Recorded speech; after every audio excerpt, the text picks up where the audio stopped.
Hey everybody, welcome to Real Brave Live. My name is Dan, that's Kevin. Hello. And we are here today talking about the most influential black artists of this past century and today. And Real Brave, if you didn't know this already, is a music studio. But we're online in Practice Pad. Practice Pad is a one-to-one video lesson room where you can meet with your instructor and learn music. We created it. It's really awesome, and you need to check it out.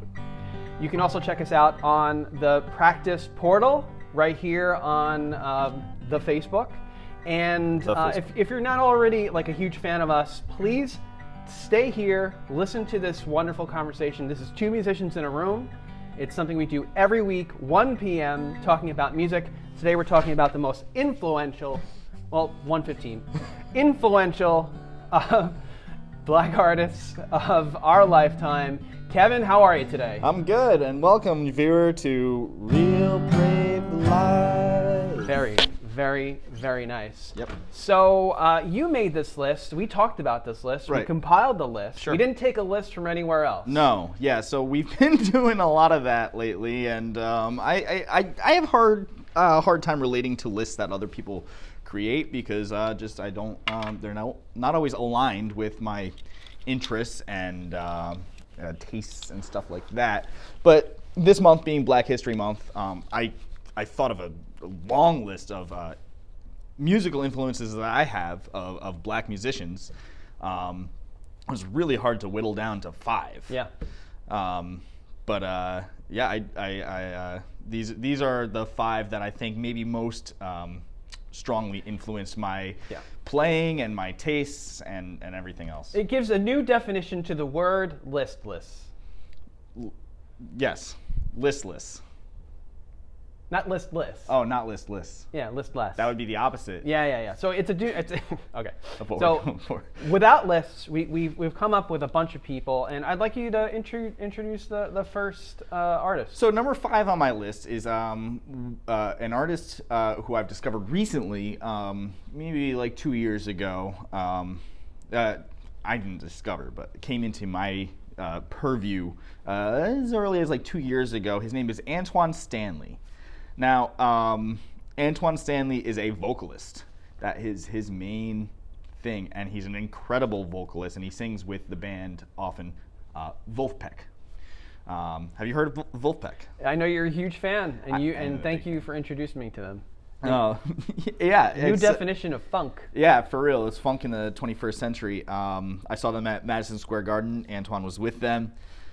He is the kind of singer who I'll be listening in my car to the band, and then an Antoine Stanley track will come on, and like with making sure all my windows are rolled up and that there's nobody around to see me, I will belt along with Antoine Stanley. So he's like the type of musician that inspires me to try to be a better musician, specifically a better singer. Have I reached that aspiration? Not yet. But I'm working on it, and as long as Antoine Stanley continues to produce music, I have a source of inspiration. Really soulful, really like he's got like those melismatic runs where he's like he plays his instrument like he plays his voice like it's any other instrument. He's a virtuoso. His inflection, his improvisatory techniques, it's really incredible. If you haven't already, please check out Antoine Stanley. He's got like a whole solo career too, but he plays with Wolfpack, and he sings on some of their more iconic tracks. 1612 is one of them. Really, really great stuff. 3 on E is another more recent one off their recent album. But yeah, he's a great singer. Very entertaining. This is totally sticking out right here. Nobody told me that. What is that? Just my mic. Your microphone? My mic's sticking out. Oh, so is mine. Okay. Well, I wish I had a lot more to say. All I could say is that the history of funk, right, getting to today, probably has roots in what? Blues. And which probably has roots in Africa.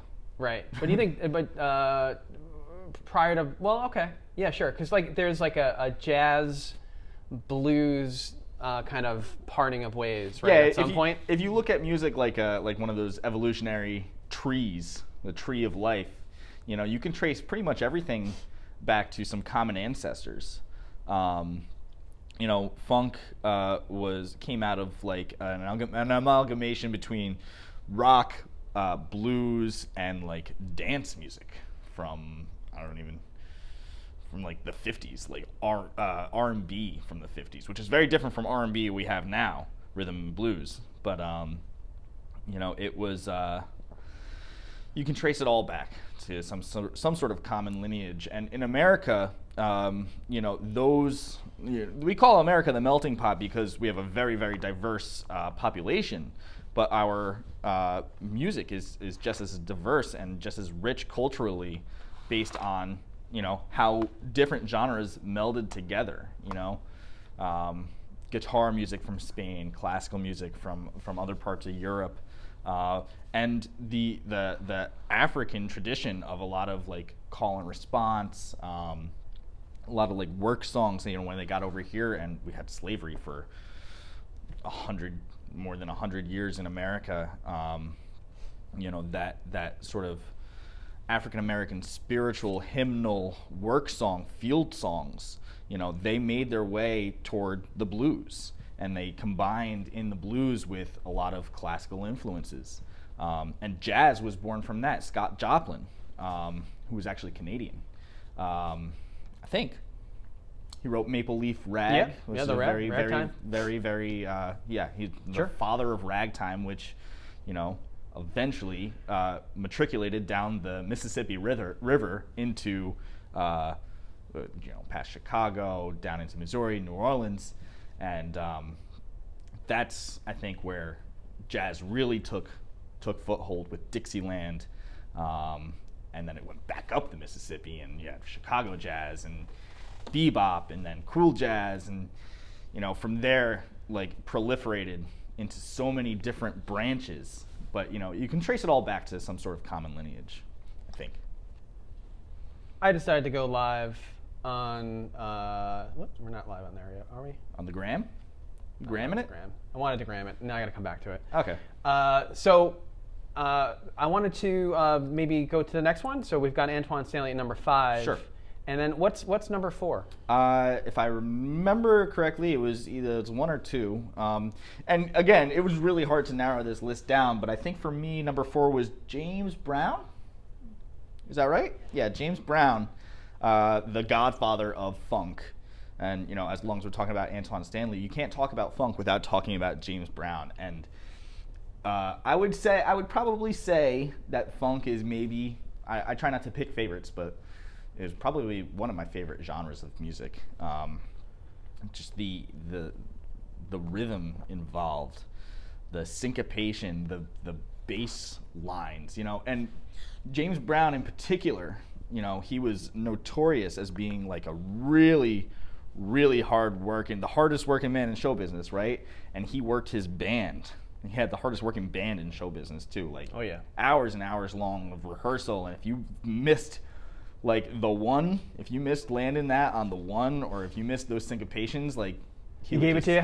He would just dig into you. Yeah. I remember I write a paper on it, and it was like almost abusive the way he would treat like his horn players or his rhythm section. But the end result, I don't even know if you could justify it through this, but the end result was just like pure, unadulterated rhythm, grooves, funk, fun. It was it's just fun. It's just fun music to listen to. So a lot of the music I listen to today is I look for that fun quality. Like, I can be sitting still, listening to a James Brown track, or listening to a Wolfpack track, or listening to the Meters or whoever, and just like they'll do something and I'll just smile. It'll just bring a smile on my face. It's incredible. Yeah. So what is, I guess, to ask the viewers here, who are your favorite black performers from the past 130 years, because it's getting that far back now. Who are your favorite artists that have brought you to this place? I'd like to segue here to another really influential artist for me, and that's why I'm wearing this shirt today, because we actually made these shirts because of hip hop. I'm going to try to do this in a second. I'll try to turn around. But we used to make these shirts here at Real Brave that are just about each genre. So like this is specifically from like when I was in 6th grade and certain artists that I listened to. I loved Run DMC. Personally, when I first heard Run and they're from Hollis, I'm from Queens, and I first heard Raising Hell, I remember everybody in my grade was freaking out. Yeah. Because it was the most influential thing of that time. They did stuff that a lot of people didn't do. Now, Rick Rubin did produce and was a huge part of that, but I know the guys in there were instrumental in being able to push that music forward. So they combined some rock. Yep. They combined the hip hop style of the day. Very famously collaborated with Aerosmith. Yes. For a rendition of "Walk This Way." Yes. Which was influential for me because I was an Aerosmith fan in my youth. And so when you were getting into Run DMC, I was probably like 3 or 4 or so. Okay. But do you know like any of the like? Can you name any of the tracks from that album? Not really. Okay. Yeah, I mean, like, all right, "Walk This Way." I don't want to get into it because maybe some people will like it'll like push us apart here, but certainly they took a lot of the rock of the day. They took the funk from back then. Mm-hmm. There was a famous there's a couple of famous parts in that where they were like actually sampling things, yep. And it was hugely innovative and definitely the highlight of my youth, I would say, as far as that. And I didn't really get back into hip hop until like the early 2000s. In fact, if any of my friends are watching, this is not even live. But if any of my friends are watching, you probably make fun of me for even talking about hip hop because I didn't know. Sure. No, we used to talk about like what's going to happen to it, what's the future of hip hop. Right. But Run DMC for me is just the be all end all as far as my inspiration for what we're talking about. What comes in at number 3 for you? For me, at number 3, it'll be BB King, King of the Blues. And as far as guitar players go, there's many black guitar players, but you could do Chuck Berry, Jimi Hendrix, but BB King is I wouldn't be able to talk about any of them, white or black, without talking about BB King and the blues and the vehicle that the guitar is in the genre, not just the blues, but jazz and rock and everything else. But he was just such a founder, and he had what I like about BB King in particular is like his feel.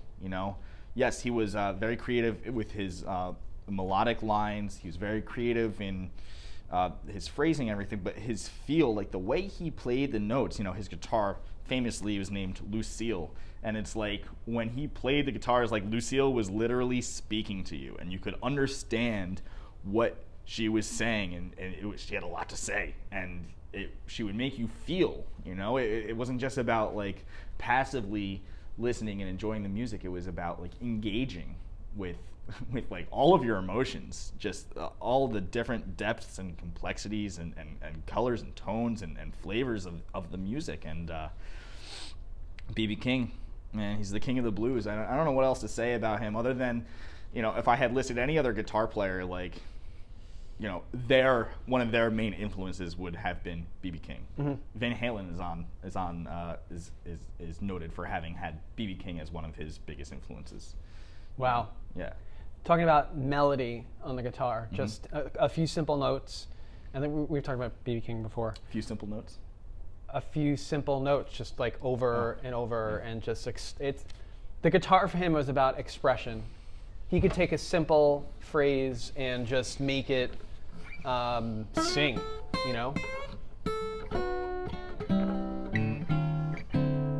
There it is, right there.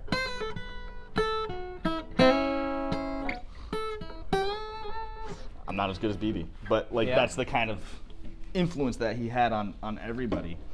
I talk about in my lessons. I talk about the BB King box, which just a little bonus educational material for all you guitarists out there. If we've got the pentatonic scale, which we love the pentatonic scale. We love as guitar players. I go to bed dreaming about the pentatonic scale. I don't know about you guys, but that's what I do. Just to rewind a little bit, pentatonic, Greek-rooted word meaning five people. 5 notes. Five notes, sorry. Yes, five notes. Not to be confused, yes. Go ahead. Can be played in one position, but B.B. King really sort of taking it out of that position, and he spent a lot of time up in that area relative to the rest of the scale. That's why it's commonly referred to as the B.B. King box, because it's like a box shape on the neck. But yeah, you look at any transcription of any guitar player, you'll see shades of BB. Shades of BB. Shades of BB. Yeah. Cool. We've got another amazing artist here that we're bringing up, and would that be Charles Mingus? It's Charles Mingus. Yeah. For a long time, one of my favorite just musicians, period. Mm-hmm. Bass player, jazz bass player. Such a command of the instrument. It didn't matter if he was playing in a small like trio or quartet, or if he had a big band, which he played in both environments. Like, he had just such a strong command of time, of tonality, especially with funk and jazz, like, you'll hear a lot that the bass player, like rock guitar and rock bands, like, people like kind of eschew the bass player as like, oh yeah, what do you call a musician what do you call somebody who hangs out with a bunch of musicians? And you say a bass player or something like that. Bass players, I'm sorry. But for jazz and funk, like, the bass player is the band. You know, the word bass means foundation, and everything that Charles Mingus did was foundational in terms of Not instrumental. Not instrumental, but instrumental. Instrumental in being foundational? In being foundationally instrumental to I just love words. everything. Yeah, puns are great. I love them. Puns are great. Oh, that's in that segment. Puns are great. Thank you. Let's take that out with puns are great again. Puns are no. One of my favorite Charles Mingus tracks is Haitian Fight Song. It starts with a bass line. But you'll notice that it's blues. It's like bass out of the blues, you know? So when we talk about jazz, we're talking about blues, and we're talking about the black music tradition in America. And there's so many great, like, if you ever listen to The Clown, where it's just like a narrative about this about a clown, is written by Charles Mingus. And aside from being an immense player, he was a composer. You know, he composed like these jazz suites, these like New Tijuana Moods, one of my favorite pieces. The Wednesday Night Prayer Service is a great one. Cumbia Jazz Fusion is like a 20-minute long piece that just takes you on a journey musically, and it's accessible too. That's the other thing. Like, jazz is not always the most accessible genre.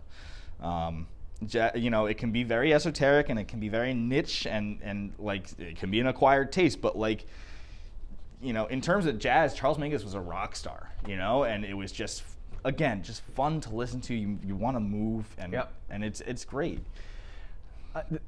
I for some reason started thinking about the Rock and Roll Hall of Fame. The Hall of Fame. Yeah, the Rock and Roll Hall of Fame. And where would that institution be?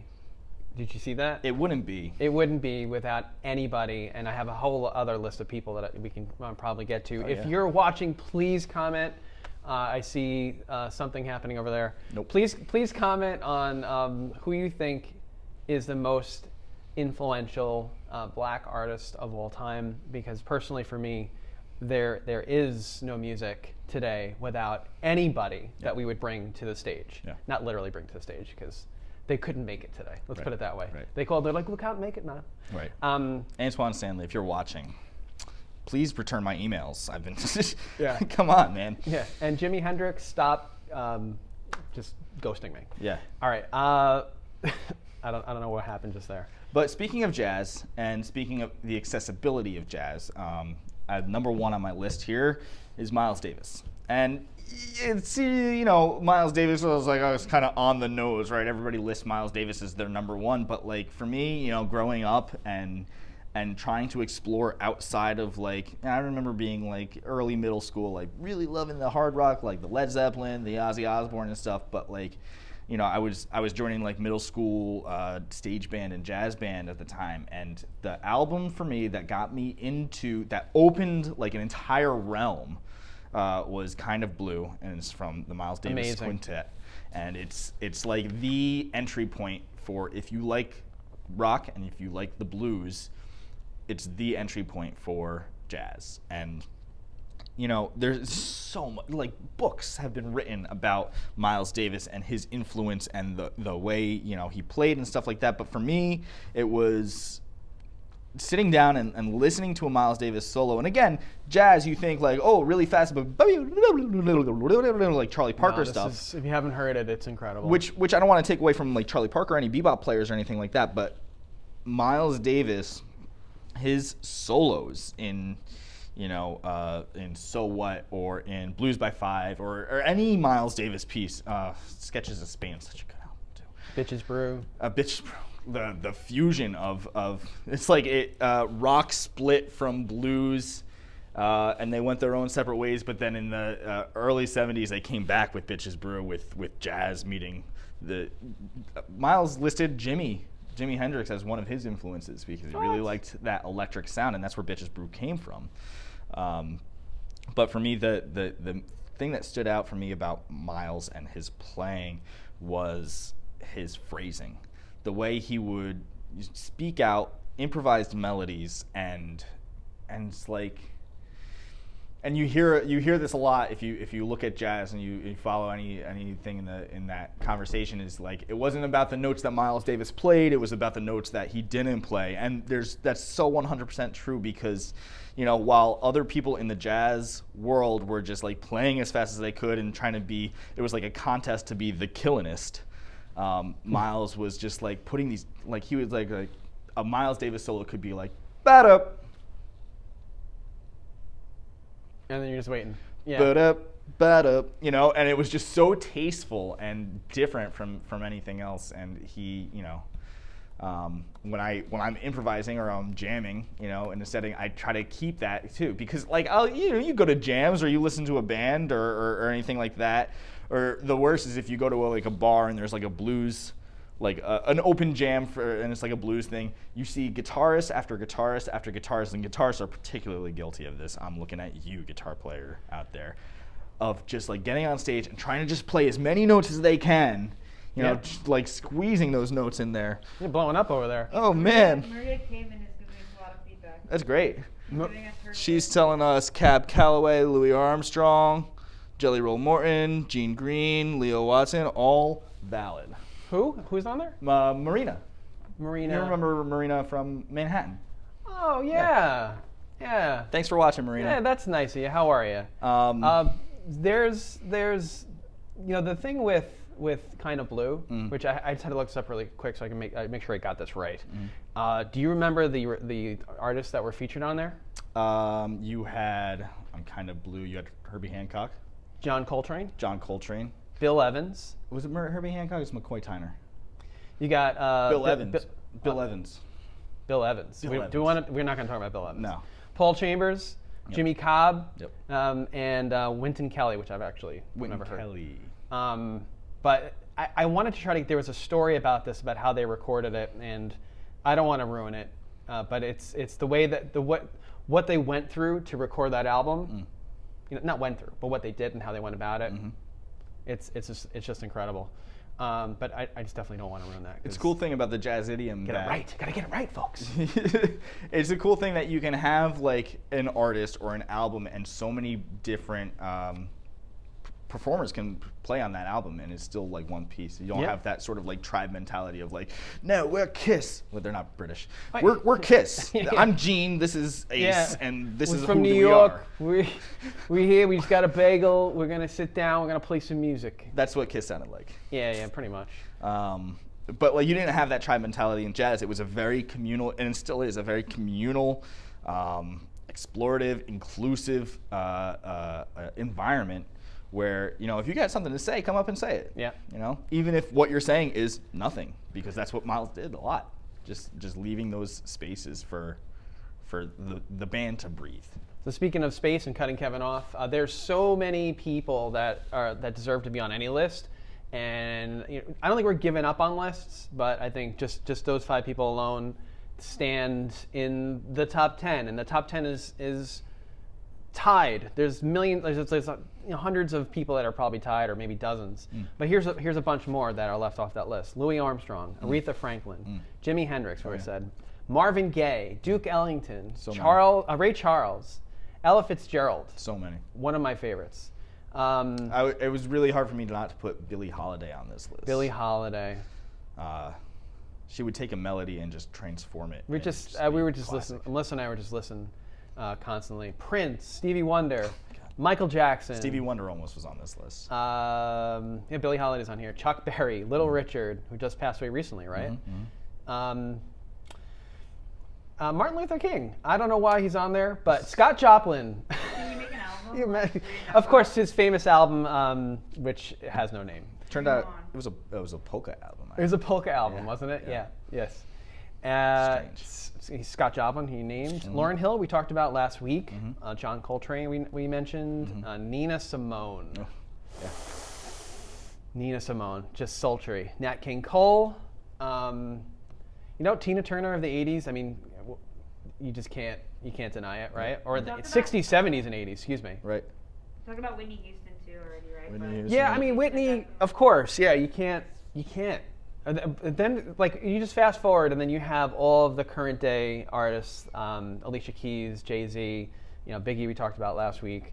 It's just so many people. I'm personally invested in every single one of them. Currently, like the currents Yeah. in the current Yep. of the currents. Right. I don't know. Right. I'm just not there. It's a different thing. I listen to the music and I'm like, oh, I don't know what that is, and I just kind of get scared. Right. You know, because it's just so different. If you go deeper though, if you're in Spotify and you're just kind of like digging through and you're finding kind of like some artists, I've found some amazing stuff. So I'm trying not to sound like a dad here. So the currents, like, yeah, I'm in the water. I'm just kind of like, you know, there. I think there's no more dad sounding thing than trying to prove that you're. I'm not. You're not a no. dad. I've got a British accent on. It's fine. Okay. It's fine. Sure. And I'm just swimming with paddling, with doggy paddling Right. in the current. Yes. And I've tried to find today's currents, and I haven't been there yet. But all of these, sure. Charles Jones, really great current R&B artist. Incredible piano player and singer. Yeah.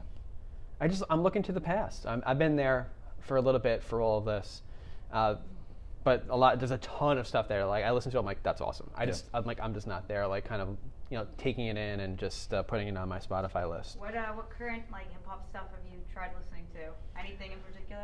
I'm curious. Me like- or Kevin? I like Fetty Wap. Both of you. You like Fetty Wap? Turns out, yeah. I kind of like trap beats. They're growing on me. I actually really grew on trap music in the past year, and experimental hip hop too. One of my top picks, I would say MF Doom, 100%. I don't know. Favorite rapper. He just passed away. Okay. But he's more underground, low key, but really experimental. His album Mad Villainy with Madlib is one of the most influential hip hop albums.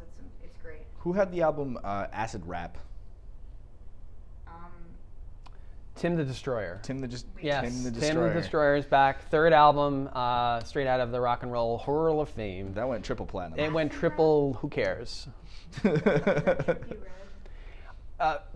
The Rock and Roll. No, the Grammys are coming up. That's a thing we're gonna have to discuss soon. The Grammys? The grandmas. Again?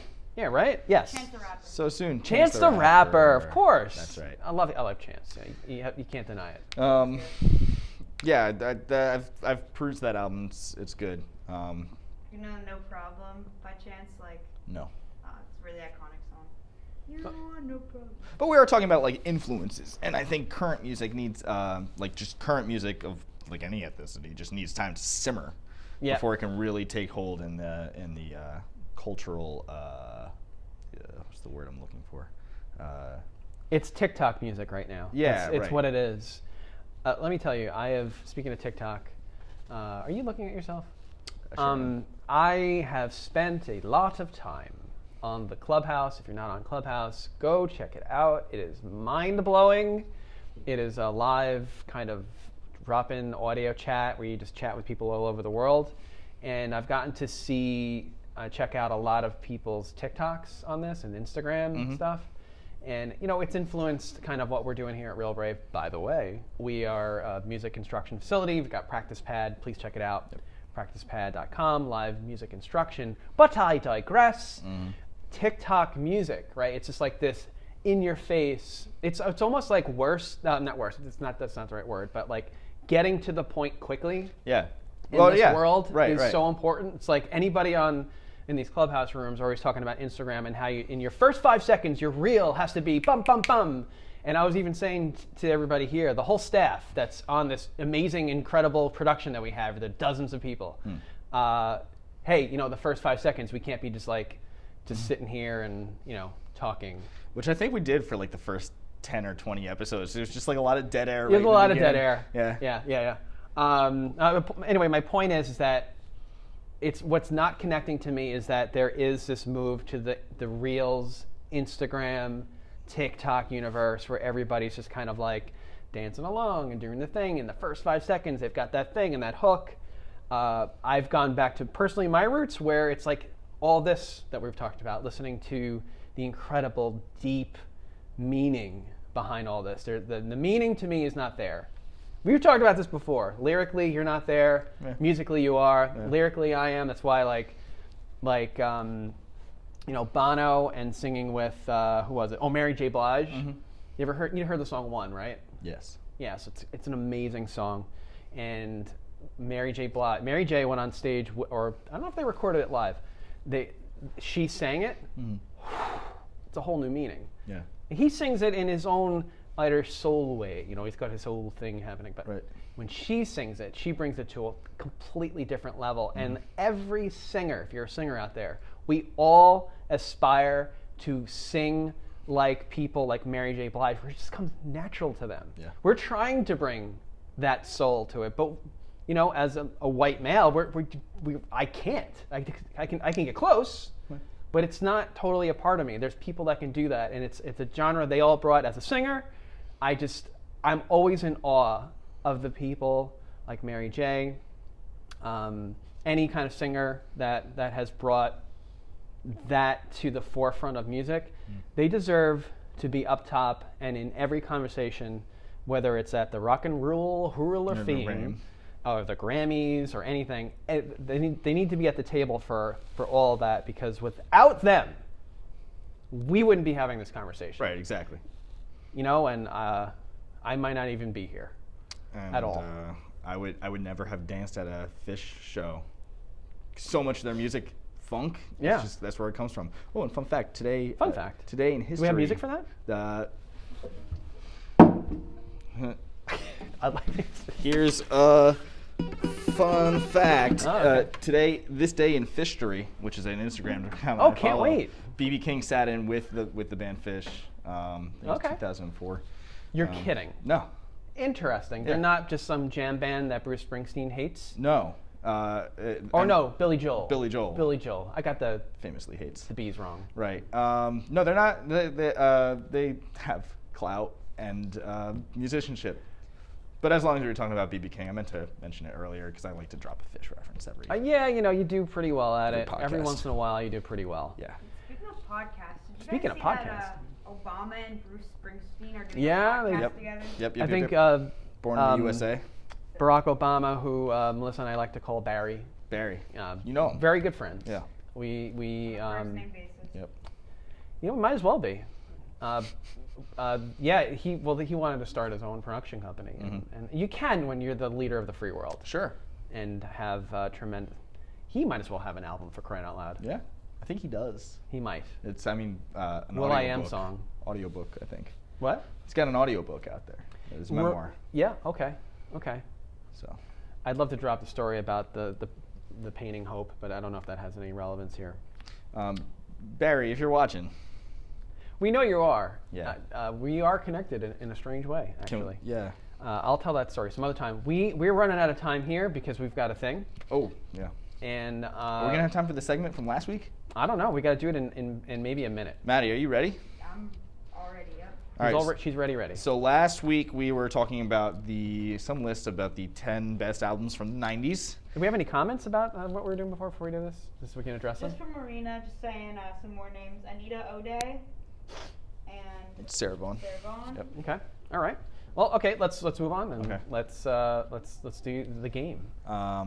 So this is Name That Chiptune. So if you know what a chiptune is, it is if you're familiar with video games from 20 years ago, they were famous for these MIDI files, 8-bit MIDI files, which we can play here because they're not copyright protected on YouTube. Sure. So it's Name That Tune according to our budget. Name That Chiptune. That's what Okay. they're colloquially known as. And these are all tunes from the 90s. And whoever buzzes, do we have a buzzer? Do you have a buzzer? You have a guitar. I have a guitar. Yeah, I had sound effects. Do we have the actual tunes? Yes, I did. Oh, you do. They're- For crying out loud. All right. It's very exciting.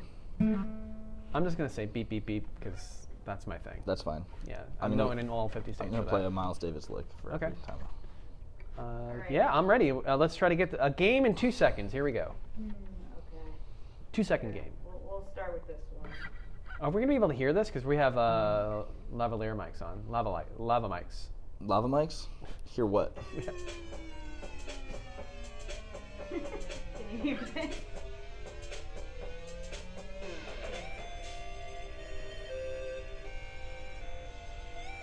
Oh! Kevin. That's Everybody by the Backstreet Boys. Yeah. Very good. Yeah. Everybody. Oh my God. Do you have that? What do you have that on your phone? It's on my laptop. On your laptop? You want it louder? I can't. Yeah, try to put it as loud as you can. I'm not sure if the mics are picking it up. All right, Kevin has 1 point. I have -1. Right. I'm gonna hold it maybe up Yeah. there. Build a speaker for that now. Go. I don't know. kidding. Yeah. Yeah, hold on. Soldering iron in my office. Alright, I got another one. Let's get that rigatone beat. That's the song, yeah.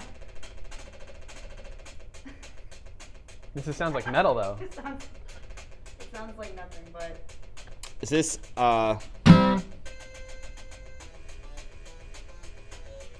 Oh, this is Metallica. No, this is.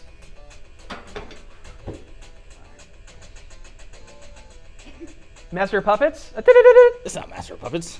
it's Judas Priest Painkiller. Oh, Ah. I'm the worst. All I'm right. the worst. -1 for Dan. for -2. Answering incorrectly. I get put into the dog pound, Yes. as they say. Oh, yours.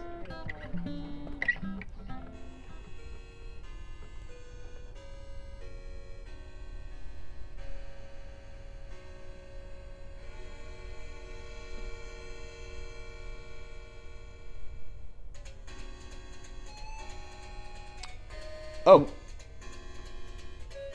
Oh, Kevin? Jamiroquai? yeah. Yes. There, this guy, Yeah, right? yeah. Put the screen on me. That Right. guy. From Napoleon Dynamite, right? Virtual Insanity. Right. The one-hit wonder, Jamiroquai. Yeah. And that's all I remember from him. Let's just get the Okay, things. this one, I like. If you guys don't get this really fast, I'm gonna be disappointed. Oh, Yeah. what is Creep Yeah. by the Beatles? I'm so bad at games. Why am I so bad at games?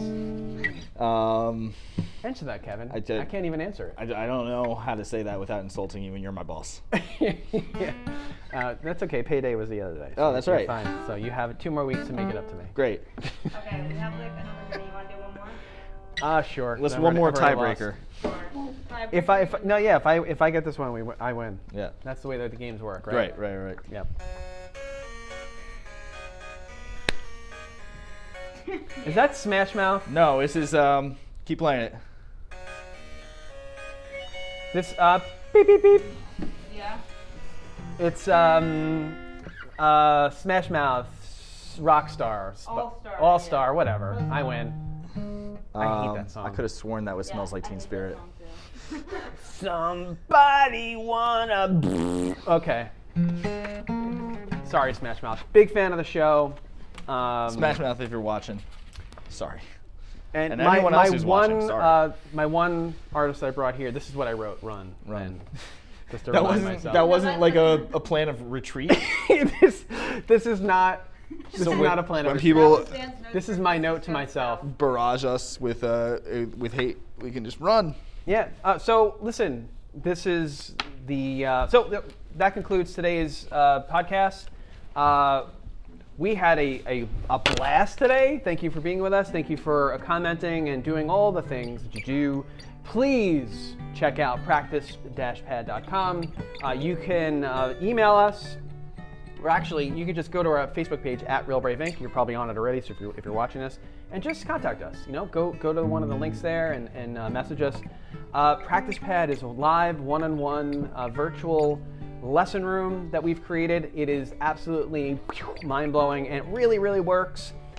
Connect with us on Instagram at Real Brave Inc., TikTok, and all of the social. And make sure to check out the Practice Portal, which is where you can get live lessons. Stay tuned. You're going to see a lot of that stuff, especially on our YouTube channel. We're just giving it all away because we want to be able to have this ready for you.